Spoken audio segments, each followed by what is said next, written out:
before the war.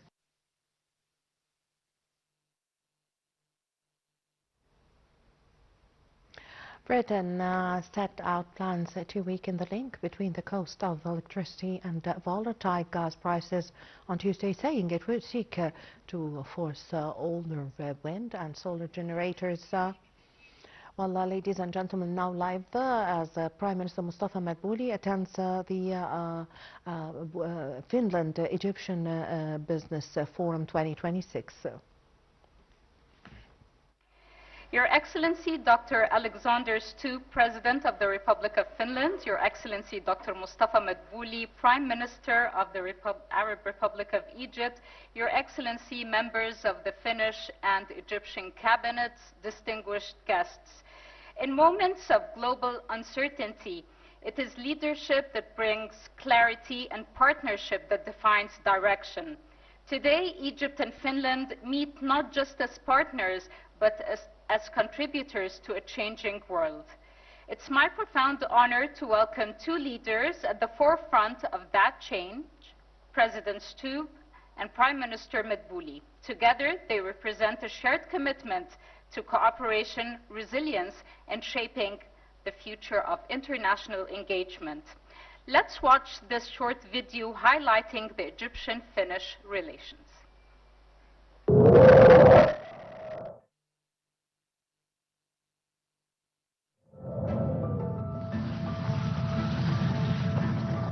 From the warmth of the Nile to the calm of the Nordic skies, two nations connect, not just by shared interests, but by vision. With its location, dynamic and talented workforce, and preferential trade agreements, Egypt stands as a gateway to Africa, the Middle East, and the world. Today, Egypt stands out as a market of real scale and momentum. It offers a dynamic consumer base, a structured and evolving regulatory environment, and a government that is actively enabling foreign investment and local manufacturing. Egypt's population is 110 million, and actually the country is growing the size of a small country every year. So this shows you the demand in Egypt market. And actually it's not about the number of population only, the purchase power is there. We are over 30 years in Egypt. It's a great location. We have more than 600 people working for us, engineers, salespeople, delivery people. We support more than 210 customers globally out of the hub that we have here in Egypt. Egypt has a lot of advantage. First, they have pool of talent, which they can be trained, and they deliver very well. Today, HMD is Europe's largest mobile phone manufacturer and makers of Nokia feature phone, trusted by millions around the world. We have been present in growing from a small operation into a multi-million and business with strong local partnerships. Otamaki is in flexible packaging, in fiber packaging, in food service. They operate in 36 countries with 18,000 employees. KONI is the most prestigious and trusted partner right now in the elevator and escalator business. KONI proved that this is the market where we need to be. Actually, we exist in every single big project right now in Egypt, or signature project. The size of the business in Egypt, it's not just a mega project. You can easily go in a giga project size. You create competitive advantage, good quality with low cost, so you can compete everywhere. For HMD, this has translated into credible action, from establishing local production to expanding our portfolio and positioning Egypt as a strategic export hub for North Africa and the wider African region. Prime location, which we have a lot of good infrastructure, ports. We have free trade bilateral agreement, which give us an advantage for export. What is good from Finland typically is the trustworthiness Finland brings innovation and technology, shaping a future built on sustainability, knowledge, and trust. And between Egypt and Finland, a partnership is unfolding. Trade flows, investment grows, opportunities take shape. Together, Egypt and Finland are not just building partnerships, they are shaping a better future for their people. It's just a wonderful location for us in terms of talent, in terms of market opportunities. Egypt is the most efficient operation in the entire region.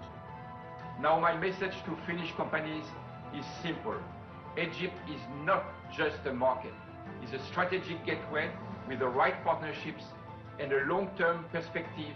It offers a powerful platform for growth, both locally and across the region. As a closing remarks, I would kind of strongly recommend, of course, Egypt as a business hub. If you think about the geolocation where we are in Egypt, between Africa, Middle East and Europe, with the great people, great economy. So I welcome you to invest in Egypt, and I wish you all the best. Egypt and Finland, where investment creates impact and capabilities meet innovation.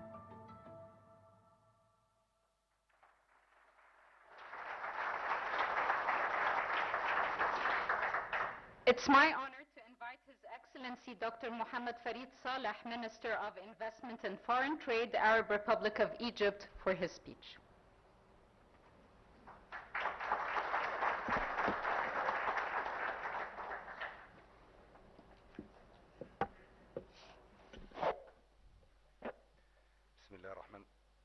Bismillah ar-Rahman ar-Rahim.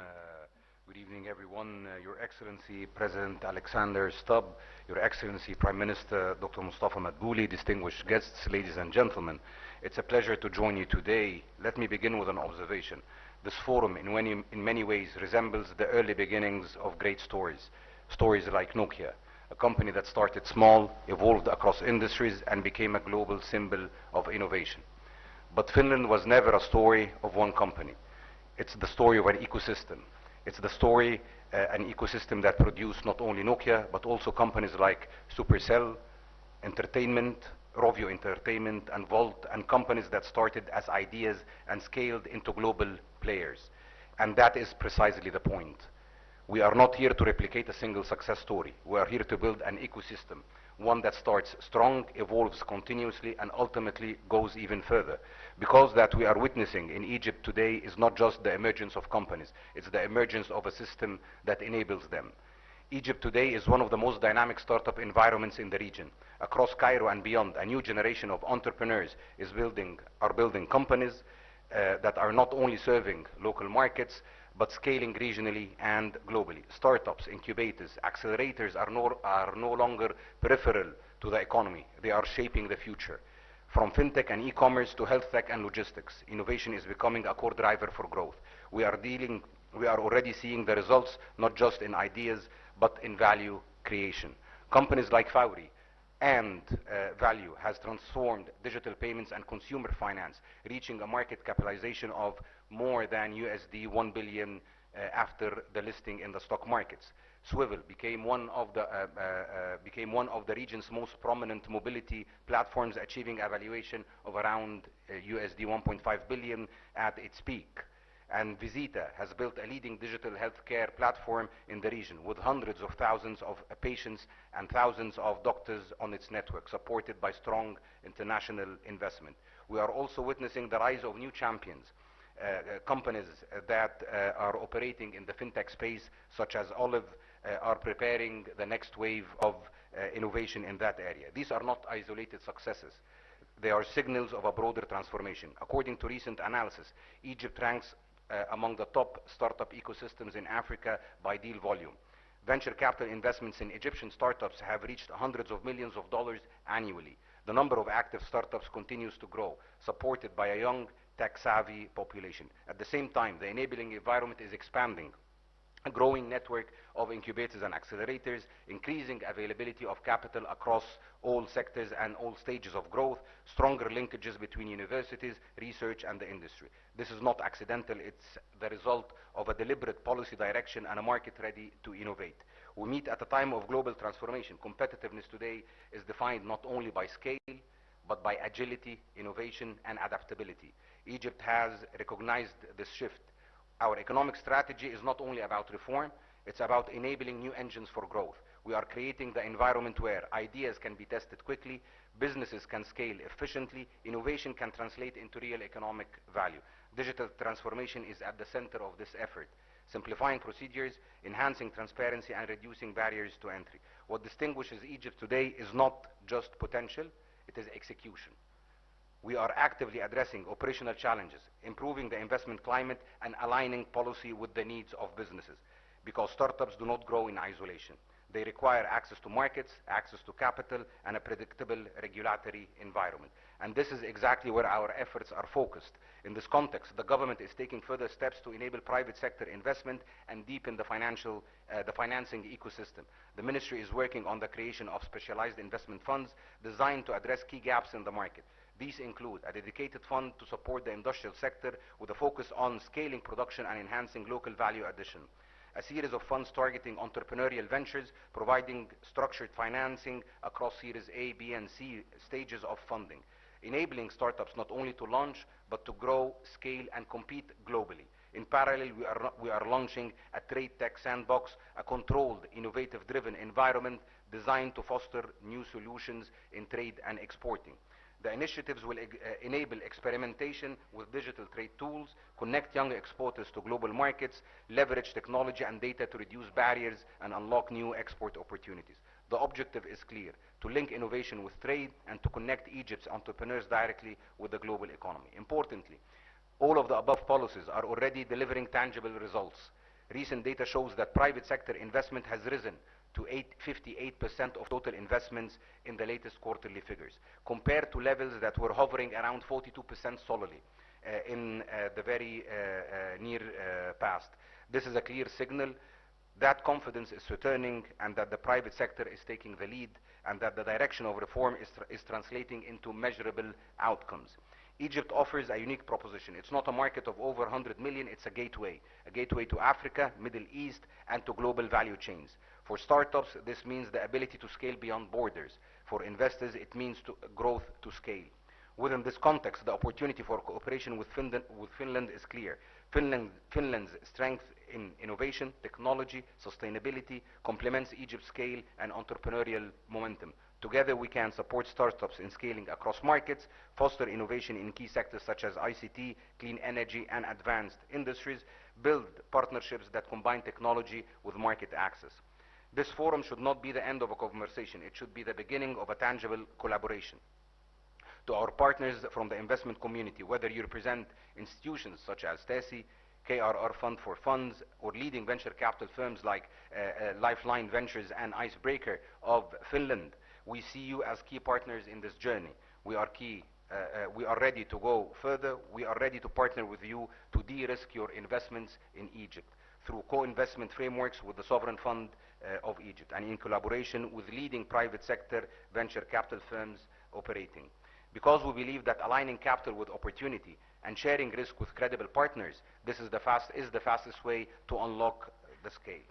Let me conclude with a clear message. Egypt is not waiting for the future, Egypt is building the future. An economy driven by entrepreneurs, supported by innovation, powered by a new generation of ideas. Egypt is rising. Now is the time to invest in Egypt, and welcome to the crocodile on the Nile. Thank you very much.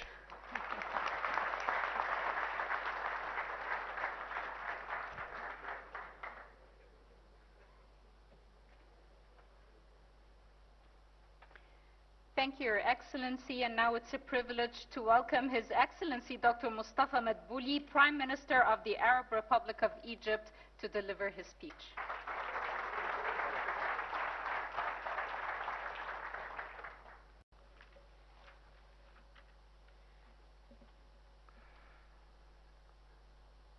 Excellency President Alexander Stubb, President of Finland, distinguished guests, ladies and gentlemen.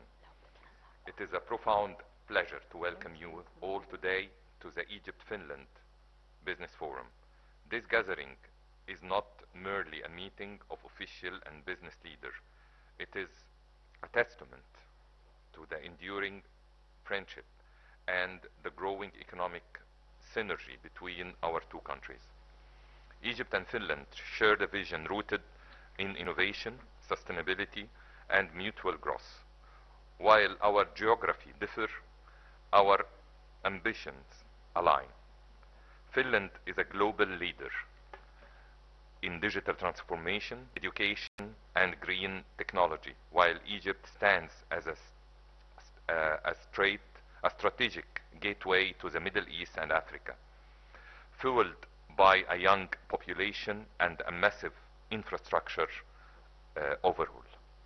Ladies and gentlemen, over the past few years, the Egyptian government has undertaken bold structural reforms to create a resilient and investor-friendly environment. We have modified and modernized our legislative framework to protect investment and to streamline business registrations, developed world-class infrastructure, including the Suez Canal Economic Zone, which offers unique incentives for Finnish companies looking to export to the global markets. We prioritized the green transition, aligning with Finland's expertise and experience in renewable energy and circular economic practices. Today, we invite our Finnish partners to explore several high-priority sectors where Finnish know-how meet Egyptian opportunity. First, digitalization and ICT, leveraging Finland's leadership in 5G and AI to support digital Egypt strategy. Clean energy and water, collaborating on green hydrogen, desalination, and waste-to-energy projects. Education and healthcare, importing the world-renowned Finnish educational model and medical technologies to enhance our human capital. Last but not least, manufacturing, establishing joint venture that utilize Egypt labor force and the trade agreements like the African Free Trade Areas to reach 1.3 billion consumers in Africa. Ladies and gentlemen, to the business leader in this room, the government of Egypt is committed to being your partner, not just a regulator. We are here to listen, to solve challenges, and to ensure that your venture in Egypt are successful and sustainable. Your Excellency, your visit marks a milestone to our bilateral relation. Let this forum be the spark for new agreements, new friendships, and shared prosperous future. Thank you very much, and I wish you a very successful forum. Thank you very much.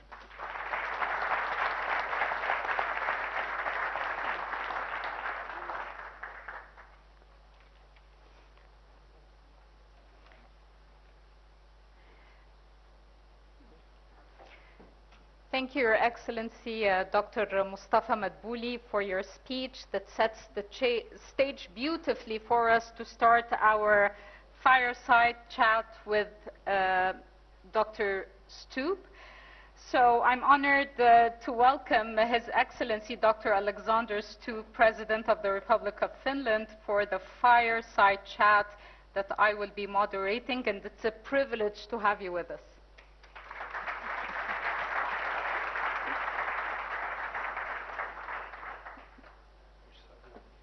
Finland side, unless you want to move. Fireside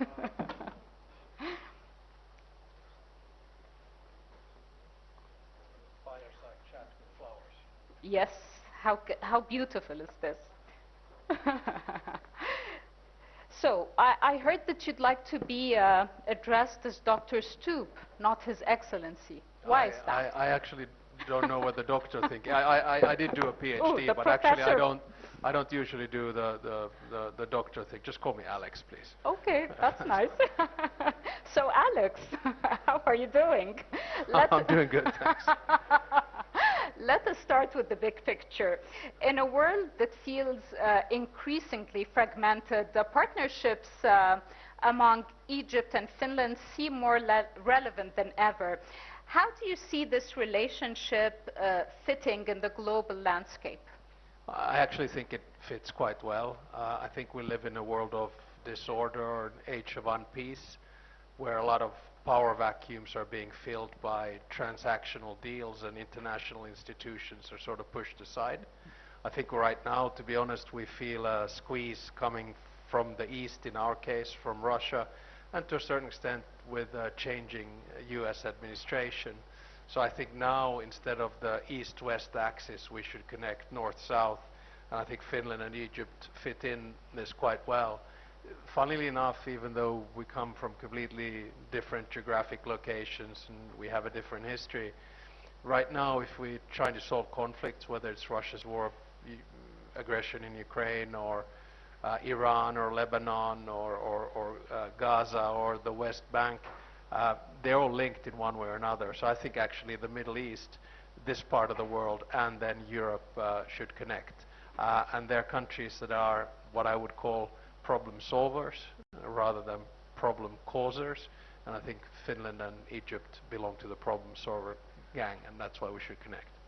That's what we always like to be involved in, problem solving, especially with Egypt's long history in diplomacy. But as you well said, the world is going through a significant geopolitical shift, conflicts in many parts of the world, economic unrest. In your opinion, how do these changes reshape the value chains across the globe? Well, I think the reshaping of value chains actually started already with COVID. So I think in many ways we've lived in a world where we believed in Ricardo, in the idea that you basically produce goods or services at the place in which it is financially most viable to do it. And then we lived in this end of history moment where we thought that we would all transfer toward a fully global economy, interconnected economy. And what COVID then combined with Russia's war of aggression in Ukraine, with the closing of the Hormuz Straits, has now done is that a lot of businesses are afraid that, oh no, what's going to happen to my value chain? Should I bring it a little bit closer to home? My answer to that is don't, because I think there's an exaggeration about values change. I still think that world trade is there. Yes, some volumes keep on coming down. In some critical things, including critical minerals, you probably need to hedge and have some more sovereignty, but don't throw the baby out with the bathwater. The reason the world has gone from strength to strength in the past decades is that through technological development, we have been able to grow, and that growth comes actually from a decentralization of value chains. What I don't want is that one country or one region is completely dominant in another. So again, don't throw the baby out with the bathwater, and if you're a business who doesn't have a geopolitical chief officer, I think you're in trouble. This is becoming a big thing now, to have a geopolitical chief officer in companies. Do you see that it's such an important position nowadays in today's corporations? Yeah, I think, in many ways, if you look at, if you take the big picture in the Cold War, it was a systemic rivalry between the Soviet Union and the US, so basically controlled economies and capitalism, if you will. And then when the Cold War ended, I think everyone was all about market, market, market. But now that we see this debate on value chains, that we see these conflicts which have severe impacts on markets, then suddenly companies realize that, well, it's a little bit about state, state, state as well. So it's probably a balance, and I think that, especially if you are a big company, you need to have someone who is able to make an analysis. Okay, what's the impact of the war in Iran on energy production and on trade and on interest rates and on inflation? So again, everything is linked to everything. We are in such an interconnected world, and now politics is a little bit in the forefront. Usually it's a pendulum. So I predict that, give it a few decades and market starts coming back. But right now it's more and more towards the state. So you need a geopolitical chief officer, I think. This takes us to the amazing book by you, The Triangle of Power. I'm very lucky to have read a big part of it. It's a page turner, but no pressure. So you talk about the world order or disorder. Are we moving, in your opinion, to a multipolar order, or is multilateralism evolving? And what does this mean for global trade? Sure. I mean, I'll make 2 points. The first one is that my main argument in the book is that there's a triangle of power, the global West being led, at least previously, by the United States, that wants to maintain the existing liberal world order, including its international institutions. Then you have the global East, led by China, followed by Russia, which believes more in multipolarity. And my argument in the book is that it's actually the global South, and more specifically the middle powers of the global South, say included India, Egypt, Brazil, that will decide the direction in which this world tilts. And my advice to the global West is you need to drive values-based realism, so hold true to your values, but be realistic. You can't solve the world's problems just with Sweden, if you know what I mean. If you want to do climate change or technology, you need to deal with the rest of the world in a completely different way. And I call upon the middle powers, or the likes of Egypt, to take agency in this. And I suggest some institutional reform. Now, if this was a binary world, yes, it is between multipolarity, and for me, multipolarity, as opposed to unipolarity or bipolarity, is about deals, transactions, competition, and quite often conflict. And you can see that now. When multilateralism is not involved, you get more conflicts because no one is there to solve it, or the cost for solving it is transactional, and that usually hits a wall at some stage. Now, the other side of it is multilateralism, and by multilateralism I mean international institutions, norms, rules, and laws, and cooperation. And I think this latter, the multilateral world, is a better world. It's a better world for business. I understand that business is quite often a transaction. Why is it better for businesses? Because there are rules and norms. Do you like an unnamed person throwing out tariffs at you? Well, no, you don't. You want to have a world order, of course. Yeah, and if I may, just on that, I know that the European Union is quite often seen as slow, boring, uncompetitive, and bureaucratic. But my God, it's stable nowadays. So it's actually, I want that kind of stability into the system, where it's predictable for business. It's like businesses at home. They want to know what the corporate tax level is going to be. They want to know what energy tax is going to be, and then they can pitch their business plan accordingly. Now we're in this sort of really chaotic, almost world of disorder, where trade is haphazardly decided on a daily basis. Energy prices go up and down, markets go up and down, which is great if you're a speculator, but not necessarily good for long-term economic growth and stability. So that's why I think rules and norms are better. Speaking of global organizations and institutions, they are being tested nowadays due to the shifting power dynamics. Do you believe they still are relevant in today's world? Yeah, I do. And this is the sort of, I'm good friends with Mark Carney. So Mark and I was in Canada. The Canadian PM. Canadian PM. And he talked about, and I was in Canada last week, doing shop, but playing a little bit of ice hockey as well, which is always good. So Mark and I do a lot of reflection on what's going on in the world. And Mark says it's a rupture. The world order is dead. Middle powers take over. I say, Mark, I get your point. We're going through a rough patch, but let's make it into a transition into something new instead of killing it altogether. And the two of us are trying to, come together and find a common ground. So I think it's a change in order. And here I'm going to be super Western, apologies. But it's a little bit like after World War I, the order changed. Then it took 2 decades, World War II, the order changed again. Took 4 decades, end of Cold War, the order changed again. And then you can name a whole bunch of other, dates, whether it's about independence, whether it's about end of colonialism, whether it's about the 1800s, dividing up Africa, or whether it's about whatever. You can decide which date you choose. But I do think that there's a change in an order, and the problem is the old one is deadish, but we don't know what the new one is going to be like. Mm-hmm.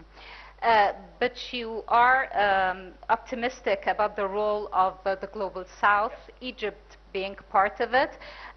Egypt is also the gateway to 3 continents, and this is how we're positioning ourselves in the international markets.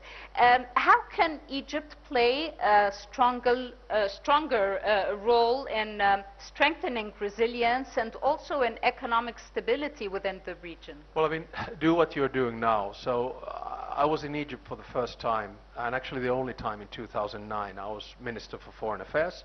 I was part of a presidential delegation and a business delegation. I roamed around in Cairo. I came home. I come back, 17 years later, and I can't recognize the place. That's perhaps pushing it. But the bottom line is that the infrastructure has changed. The roads have changed. The congestion is out. You have a very young population, which means that it gives you a power position that not many have, because you have the potential through demography to thrive. You have the potential through geography to strive, because you have good relations with Africa, you have good relations with the Middle East, the Gulf region, and you have good relations with Europe. And of course you have a security connection with the United States. So in my mind, for a country like you, sky is the limit.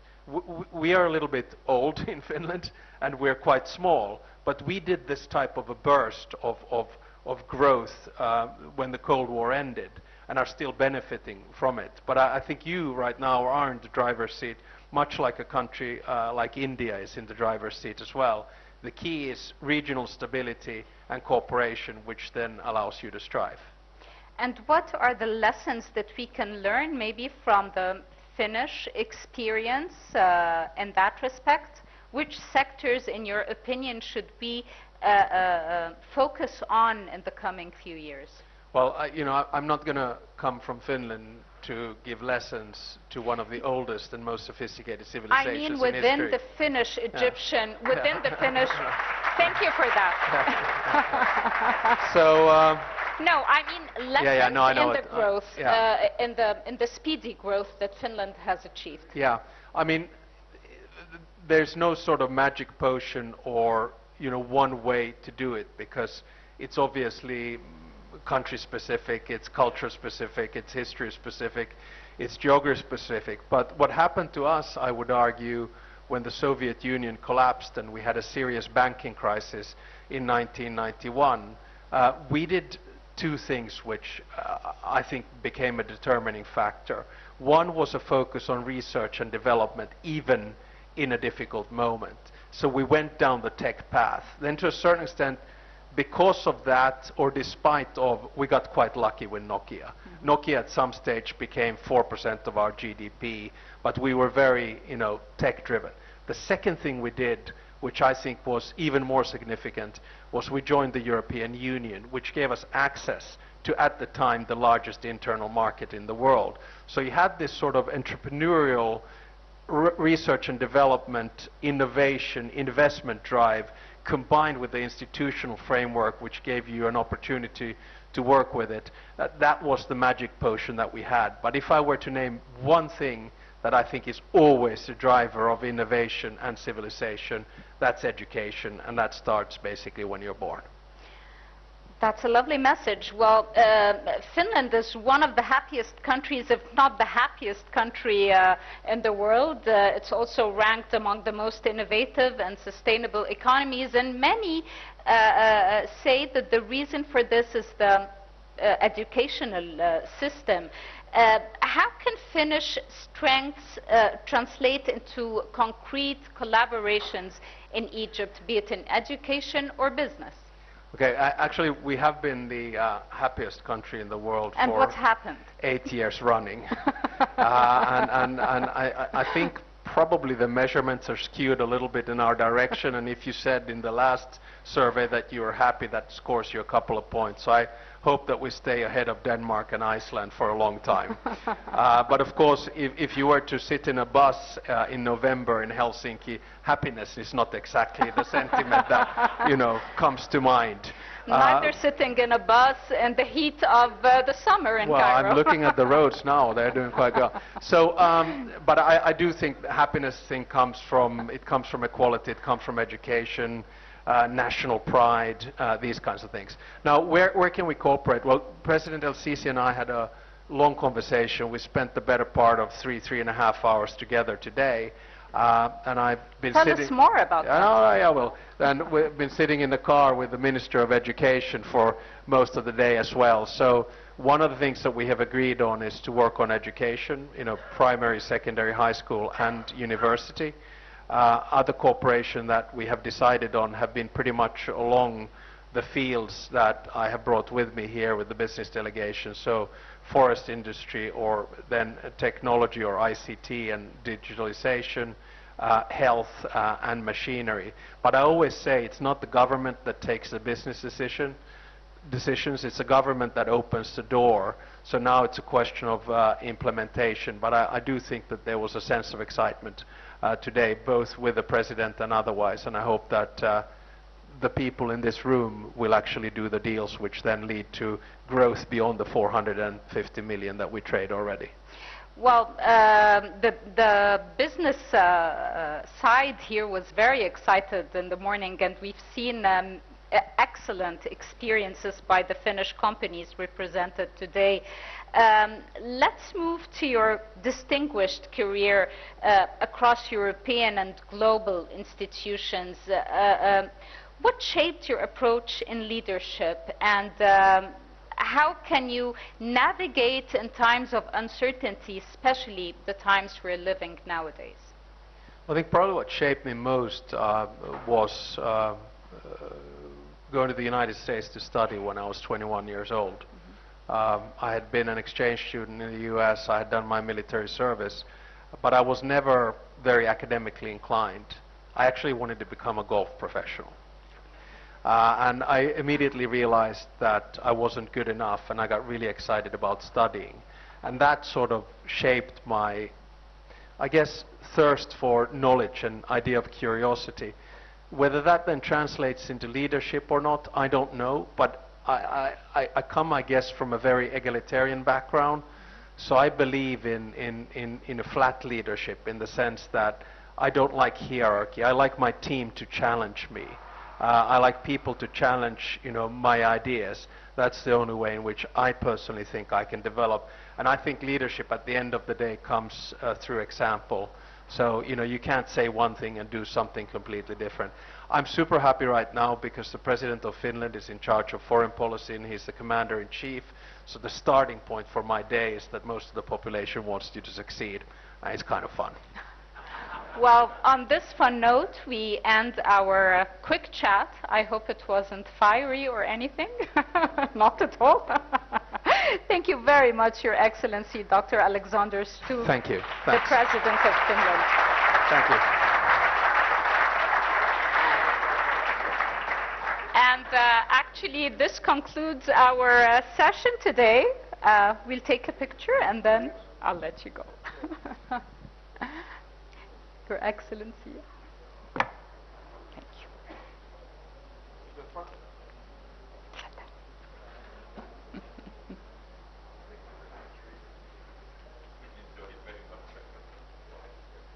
Where do we take the picture? Here. Yeah.